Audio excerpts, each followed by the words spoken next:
Good evening दोस्तों। आज हम लोग India past ancient past history by R.S. Sharma देखते हैं का first chapter the significance of ancient Indian history. आज हम लोग ये चैप्टर कवर करेंगे।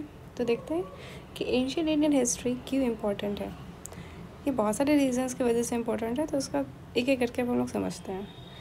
पहले के ज़माने में क्या होता था, जब तक कि लोगों को लिखना नहीं आया तब तक हम लोग उनको सिविलाइज्ड नहीं माने। ठीक है, जब तक वो लोग लिखे नहीं तब तक वो लोग सिविलाइज नहीं माने, क्योंकि वो लोग फिर घूमने वाले थे, हंटर्स थे, गैदरर्स थे। ठीक है, सेटल नहीं हुए थे। जो प्री आर्यंस थे, इंडो आर्यंस, ग्रीक्स, किंथियंस, हुनास, टूर्क्स, ये सब अपना घर बनाए इंडिया में आके ये लोग रहे। आर्यन जो है वो सिमिलर कल्चर है उन लोग का, वैदिक, जो हमारा वैदिक और पुरानी कल्चर है नॉर्थ में, उनसे मेल खाता है। जो प्री आर्यंस थे उन लोग का मेल खाता है द्रविडियन और तमिल कल्चर साउथ में जो चलता है उनसे। जो स्टेट या फिर टेरिटोरियल यूनिट जिसको जनपद बोलते हैं, वो किसके नाम पे रखा जाता था? वो डिफरेंट ट्राइब्स के नाम पे रखा जाता था। जहाँ जहाँ जैसा जैसा ट्राइब्स, वहाँ वहाँ वैसा वैसा जनपद का नाम रहता था। ठीक है, लेकिन एज अ कंट्री पूरे कंट्री का बोल के क्या नाम रखा था? आर्यवर्ता। पहले इंडिया का नाम, जो अभी इंडिया है, वो पहले आर्यवर्ता बोलते थे। क्यों? क्योंकि आर्यंस का यहाँ पे दबदबा था। आर्यंस बहुत सारे पूरे parts, mainly parts of the India में वो फैले हुए थे, इसलिए आर्यवर्ता बोला गया। आर्यवर्ता कहाँ से डिनोट किया जाता है? नॉर्थ में, सेंट्रल इंडिया, ईस्ट, वेस्ट, सब जगह में आर्यवर्तास थे। दूसरा नाम इंडिया का क्या था? पहले भारतवर्ष या लैंड ऑफ भारत। जो भारत वर्ड आया है हमारे पास, वो भारतवर्ष या लैंड ऑफ भारत पहले बोला जाता था। पोस्ट गुप्ता पीरियड में इसको फिर डिनोट किया गया इंडिया से। तो गुप्ता पीरियड के बाद से इंडिया बोला गया भारत को। जो भारतीय एक टर्म है या इनहेबिटेंट, जो लोग रहते हैं इंडिया में, वो पोस्ट गुप्ता टेक्स्ट में हम लोग को मिलता है, भारतीय वर्ड। हिंदू वर्ड कहाँ से आया? एक संस्कृत टर्म है सिंधु, उसी से आया है हिंदू वर्ड। ईरान में क्या होता है, जो हमारा और उनका जो श होता है और ह हो जाता है, वो उनका ह मेल हो जाता है। ठीक है, श ह बन जाता है, वहाँ पे एस बिकम्स एच। तो ईरानियन इंस्क्रिप्शन में पहली बार हिंदू वर्ड का लिखा है। ठीक है, जैसे सिंधु हो गया ह हिंदू। तो ईरानियन इंस्क्रिप्शन अपने में क्या लिखे कि इंडस वैली के, इंडस रिवर के पास में एक डिस्ट्रिक्ट है हिंदू, तो वहाँ पे हिंदू वर्ड पहले ईरानियन इंस्क्रिप्शन में हम लोग को मिलता है। इसलिए पहले के टर्म में जो हिंदू टर्म जो है उसका मतलब होता था टेरिटोरियल यूनिट, मतलब एक एरिया जहाँ पे लोग रहते हैं। ठीक है, जो इंडस वैली के पास पे लोग रहते हैं उनको हिंदू बोला जाता था। ना ही ये रिलीजन को दिखाता है, ना ही ये कम्युनिटी को दिखाता है।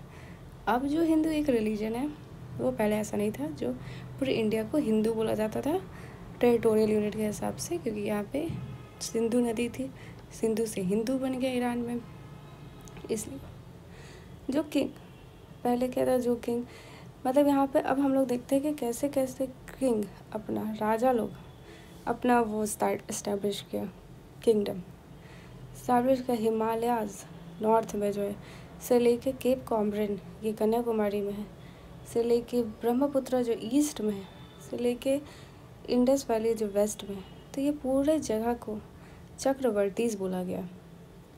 3rd सेंचुरी BC में अशोका अपना एम्पायर कहाँ से कहाँ तक भेजा। हम लोग एंशियंट हिस्ट्री का पॉलिटिकल यूनिट देख लेते हैं कि अशोका अपना कहाँ कहाँ भेजा। 3rd सेंचुरी में अपना एम्पायर एक्सटेंड किया, वो पूरे इंडिया में, साउथ, नॉर्थ से लेकर साउथ तक। उसका इंस्क्रिप्शन अशोकाज पिलर्स इंस्क्रिप्शंस, वो पूरे इंडिया में फैला हुआ है, इंडिया, पाकिस्तान और अफ़गानिस्तान में भी। फिर 4th सेंचुरी में समुद्रगुप्त आता है, वो अपना पूरा विक्ट्री जमाता है यहाँ पे, गंगा से लेकर तमिल तक, नॉर्थ टू साउथ।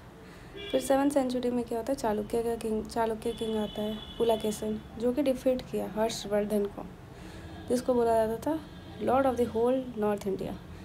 पूरे नॉर्थ इंडिया का भगवान था वो हर्षवर्धन, उसको हराया पुलकेशिन।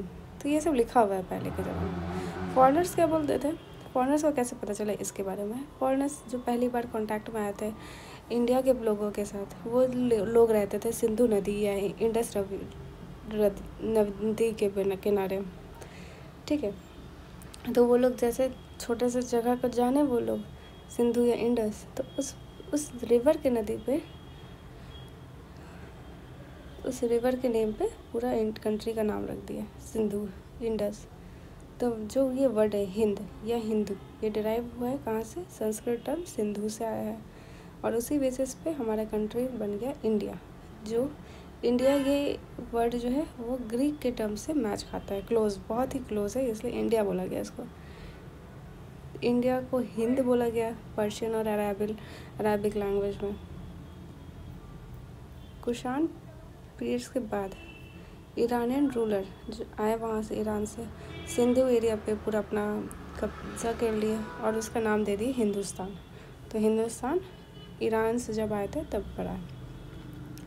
3rd सेंचुरी BC में लैंग्वेज का देखते हैं अब हम लोग। 3rd सेंचुरी BC में प्राकृत लैंग्वेज वो लिंगा फ्रैंका की तरह सर्व हुआ पूरे पार्ट्स ऑफ इंडिया में। अशोकास का इंस्क्रिप्शन जो लिखा गया है प्राकृत लैंग्वेज में, और उसका जो स्क्रिप्ट है मेनली वो लिखा हुआ है ब्राह्मी स्क्रिप्ट में। ठीक है, लैंग्वेज हो गया प्राकृत, स्क्रिप्ट हो गया ब्राह्मी। संस्कृत भी वैसे ही सेम पोजीशन पाया जैसे प्राकृत लैंग्वेज। प्राकृत लैंग्वेज क्या कॉमन लोग बोलते थे, संस्कृत भी ऐसे बोला जाता था, जो remotest part of the world India में बोला जाता था संस्कृत। ठीक है, तो इसमें ज़्यादा मेरे लिए यही सब है। संस्कृत एक स्टेट लैंग्वेज बन गया, प्राकृत लिंग्वा फ्रैंका था, संगम लिटरेचर से मिलता था, ड्राविडियन नॉन संस्कृत टर्म्स वैदिक टेक्स्ट में मिलता था। ठीक है, आई होप आपको फर्स्ट चैप्टर समझ में आया होगा। Thank you.